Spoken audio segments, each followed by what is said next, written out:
Buenas noches. Bienvenidos a la séptima lección del discipulado que se titula Ordenanzas de la Iglesia. Oremos. Padre amado, nos ponemos en tus manos para que tu Espíritu Santo tome el control y nos dirija. En el nombre de Cristo Jesús. Amén. Recordaremos brevemente las lecciones anteriores. En la primera lección que vimos fue la caída del hombre. Ahí vimos que a causa del pecado el hombre fue separado de la presencia de Dios. En la segunda, salvos por gracia, aprendimos que la salvación de nuestras almas es por medio de la fe, y este es un regalo de Dios. El Espíritu Santo, que fue la lección número 3, entendimos que es una persona que intercede por nosotros, y cuando recibimos a Cristo como nuestro Salvador, somos sellados por el Espíritu Santo. En la cuarta lección, crecimiento espiritual, aprendimos que el crecimiento espiritual proviene de la gracia y el conocimiento de nuestro Señor Jesucristo. Así como una persona crece físicamente, también debe crecer en lo espiritual, que no nos quedemos estancados, sino que crezcamos en el conocimiento de la palabra de Dios. En la lección número 5, la Biblia, vimos que la Biblia es la voz de Dios que nos habla a través de ella. Es nuestro manual de vida, es la palabra de Dios. En la lección número 6, la Iglesia, aprendimos que el fundamento de la Iglesia es nuestro Señor Jesucristo, donde Él es la cabeza. Es un grupo de personas que han aceptado a Cristo como su Señor y Salvador. Y hoy corresponde la séptima a las ordenanzas de la Iglesia. Jesús mandó a la Iglesia a bautizar a los creyentes y a recibir la Santa Cena o la Cena del Señor. Y precisamente es lo que veremos, que el bautismo en agua y la Cena del Señor son unos mandamientos que instituyó Jesús para que su iglesia, o sea nosotros, los creyentes, los cumplamos. Iniciamos. Ordenanza significa algo que se nos ha mandado a hacer, no es opcional, es un mandato. Ordenanza es un mandato. Ordenanzas son las acciones externas que Cristo ha ordenado que sean realizadas en su iglesia, o sea, en nosotros, como símbolos visibles de la verdad del Evangelio en el creyente. Primera ordenanza, bautismo en agua. La palabra bautismo viene del griego baptizo, que significa hundirse, sumergirse o estar bajo el agua. Entonces, el creyente es bautizado porque es un mandamiento. En Mateo 28:19 dice, por tanto, id y haced discípulos a todas las naciones, bautizándolos en el nombre del Padre y del Hijo y del Espíritu Santo. Nos manda que vayamos y hagamos discípulos en todas las naciones. ¿Y por dónde empezaremos? Por nuestras familias, para que conozcan a Cristo y nuestra vida dé testimonio de cómo Dios la ha transformado. Amén. Los requisitos para ser bautizados en agua son: el primero, solo los creyentes en Jesucristo deben ser bautizados. En el griego se traduce como ser bautizados en el nombre de Jesucristo porque has sido perdonado de tus pecados. El bautismo en agua no da la salvación, es la fe en Jesucristo como mi Señor y Salvador, quien me salva. Otro requisito para ser bautizados en agua es el siguiente: el creyente debe tener suficiente edad para comprender lo que está haciendo. En Hechos 8:12 nos dice así: pero cuando creyeron a Felipe, que anunciaba el evangelio del reino de Dios y el nombre de Jesucristo, se bautizaban hombres y mujeres. Es decir, que la gente creyó el mensaje de Felipe sobre las buenas noticias del reino de Dios y les habló de Jesús, creyeron y se bautizaron muchos hombres y mujeres. Gloria a Dios. El bautismo en agua representa un tipo de muerte y resurrección de Cristo. En Colosenses 2:12 nos dice: somos bautizados con Él en el bautismo, en el cual fuisteis también resucitados con Él, mediante la fe en el poder de Dios que le levantó de los muertos. Nos dice que somos sepultados con Cristo cuando nos bautizamos y con Él también fuimos resucitados para vivir una vida nueva, debido a que confiamos en el gran poder de Dios, quien levantó a Cristo de los muertos. Es como un retrato el bautismo en agua, es decir, retrata nuestra muerte al pecado y nuestra resurrección de las aguas para vivir como Cristo. Entonces, la muerte de Cristo fue la muerte de nuestros pecados y la resurrección de Cristo es una nueva vida. Nuestro bautismo es una demostración externa, visible de todo lo que sucedió en nuestro corazón cuando recibimos a Jesús como nuestro Salvador. Morimos con Él, fuimos sepultados en su sangre y resucitamos a una nueva vida. Así como nuestro bautismo es una declaración de nuestra relación con Cristo, así los actos de nuestro diario vivir también lo deben ser. Las personas nos deben identificar con Cristo en todo lo que hacemos.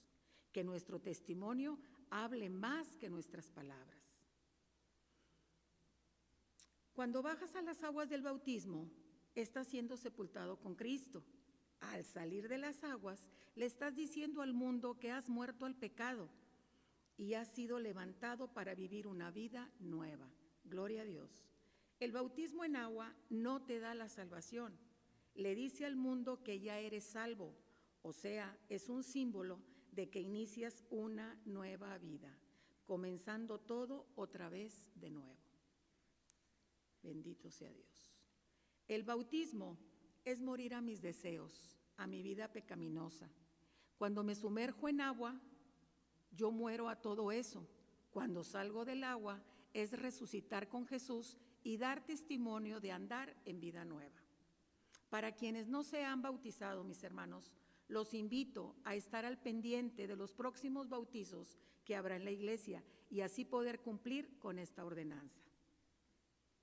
Segunda ordenanza, Cena del Señor o Santa Cena o Comunión. La palabra comunión proviene del griego koinonia, que significa compañerismo o compartir juntos, compañerismo de Dios y compañerismo con otros cristianos. La Cena del Señor fue instituida por Jesús. Él ordenó su práctica y pidió que se hiciera en memoria y celebración de su sacrificio y su amor. En 1 Corintios 11, del 23 al 29, nos dice así: porque yo recibí del Señor lo que también os he enseñado, que el Señor Jesús, la noche que fue entregado, tomó pan, y habiendo dado gracias, lo partió y dijo: tomad y comed, esto es mi cuerpo que por vosotros es partido, haced esto en memoria de mí.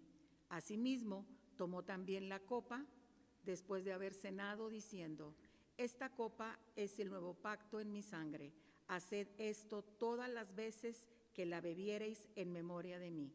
Así pues, todas las veces que comiereis este pan y bebiereis esta copa, la muerte del Señor anunciáis, hasta que Él venga. De manera que cualquiera que comiere este pan o bebiere esta copa del Señor indignamente, será culpado del cuerpo y de la sangre del Señor.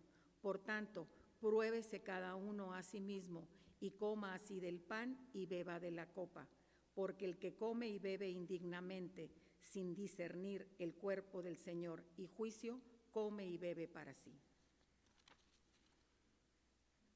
La noche en la que el Señor Jesús fue entregado, tomó en sus manos pan y dio gracias a Dios. Lo partió en pedazos y dijo: esto es mi cuerpo que es entregado en favor de ustedes. Cuando coman de este pan, acuérdense de mí.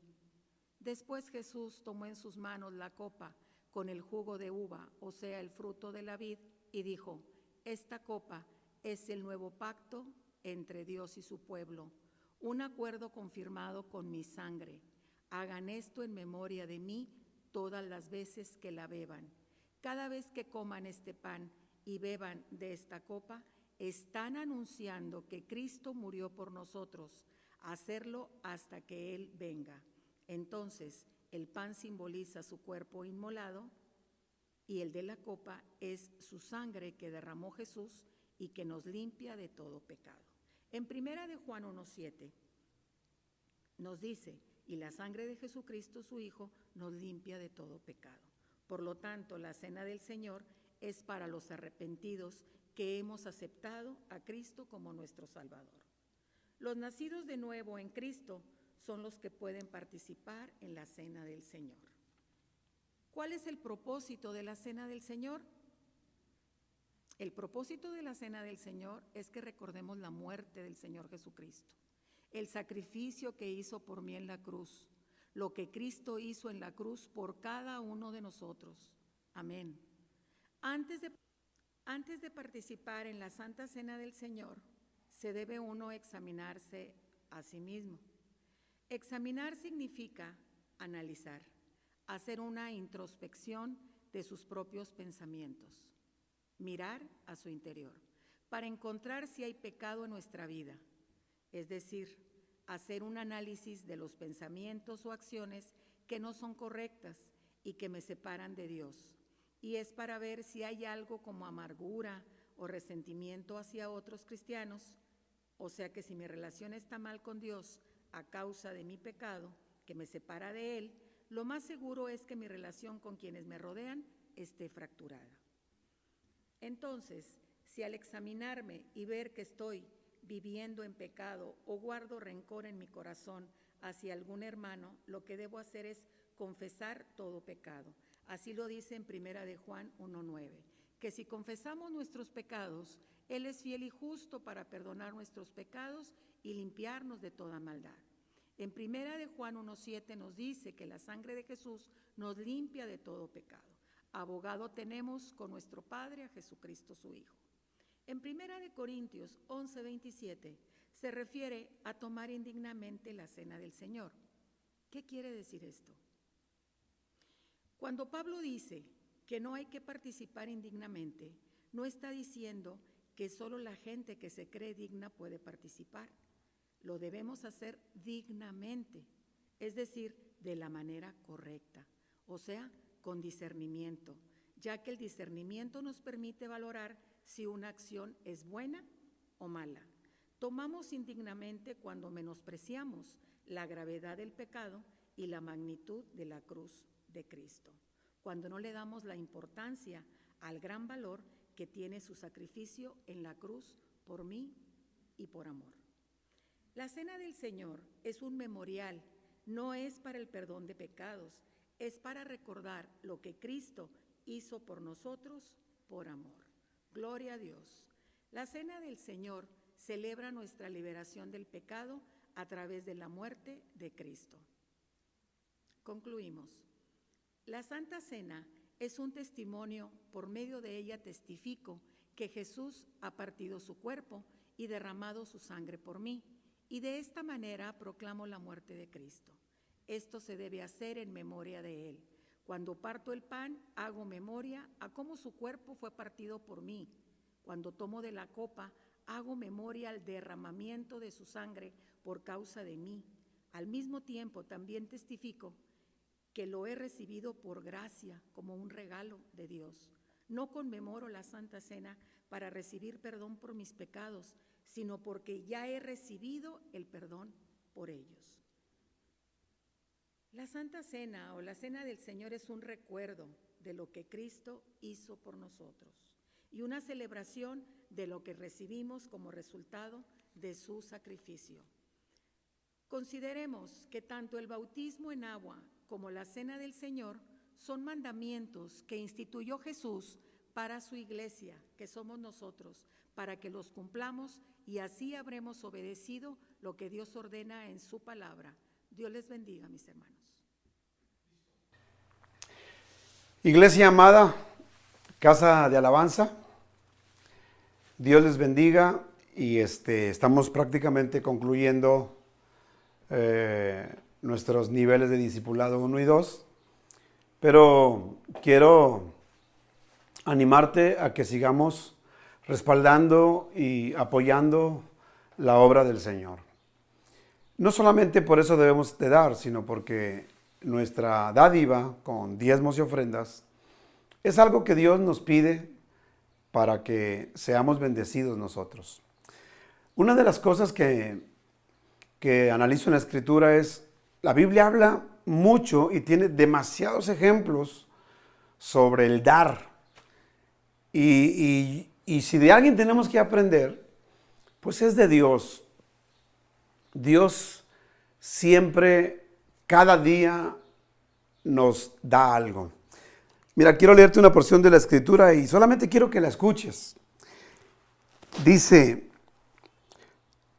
que el Señor nos da conocimiento de salvación para su pueblo. Para dar conocimiento de salvación a su pueblo. Para darnos perdón de pecados. Por la entrañable misericordia de nuestro Dios, que nos visitó desde lo alto, para dar luz a los que habitan en tinieblas y en sombra de muerte. Si tú subrayas la palabra dar, aquí, es algo que es permanente en el carácter de Dios. Dice la Biblia que Dios nos dio a su Hijo unigénito. Dios nos da sus misericordias nuevas cada mañana. Entonces, algo que tenemos que aprender del carácter del Padre es dar. Cuando tú das tus diezmos, honras a Dios y Dios dice, yo protejo tu vida, protejo tu casa, traeré mi bendición, abriré las ventanas de los cielos y Dios se compromete y dice, derramaré bendición hasta que sobre y abunde. Nuestra ofrenda es algo que como pueblo cristiano tenemos que aprender. Si tú analizas la Biblia en el Antiguo Testamento y especialmente en Éxodo, Levítico, vas a ver cuántas ofrendas Dios pedía en el tabernáculo. Dios siempre ha querido enseñar que dar es una bendición que se revierte en tu vida. Entonces, les animo que a pesar de que no estamos en el templo, es igual que en tu casa. A lo mejor no estás saliendo a trabajar, pero el recibo va a llegar. De agua, de luz, etc. Entonces, los compromisos van a seguir.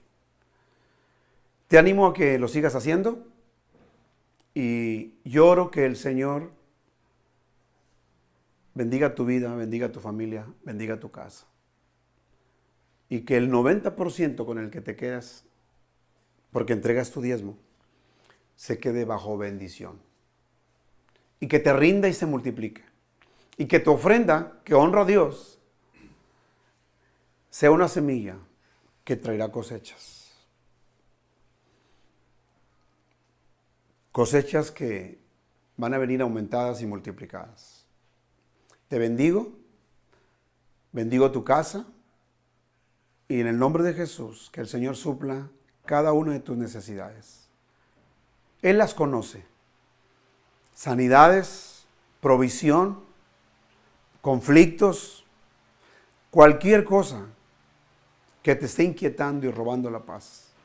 Que el Señor intervenga sobrenaturalmente y traiga su provisión en el nombre de Jesús. De esta manera tú honras al Señor y lo hacemos con alegría. Celebramos el dar. Dios te bendiga.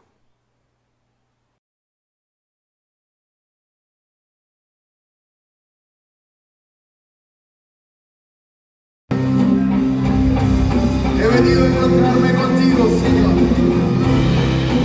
Hemos venido a darte adoración, a darte alabanza.